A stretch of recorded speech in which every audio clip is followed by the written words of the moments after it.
Breaking moments ago, Donald Trump was just, quote, thunderously booed at Madison Square Garden during the national anthem at the NBA Finals in New York City. According to our own Chris Hayes, who posted on Blue Sky, quote, they tried to show Trump on the Jumbotron during the anthem so people wouldn't boo, but the boos were immediate and so loud they came off the image after a second. Take a listen to this.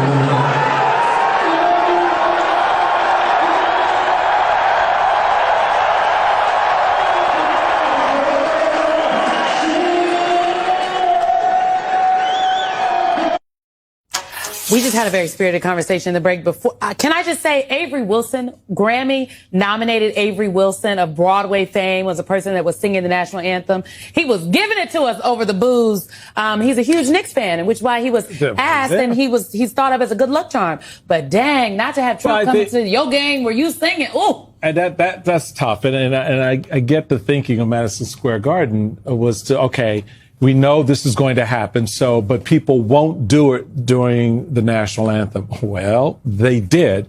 And so that moment in the clip where you hear the cheering, that's for the anthem because they've taken Trump's picture down. And, you know, that high note that Avery hit, everyone's like, yeah, baby, that's what we do. But it tells you a lot. I mean, this is, I think, New York is, you know, there's a lot. This is a live shot here of the president at the game. You know, I think, as we were saying earlier, looking very spirited. Very spirited. Very excited. But Alicia, this goes to what we were talking about before, why presidents generally don't insert themselves into big mega events like this, because this is really a people's moment. This is a New York moment.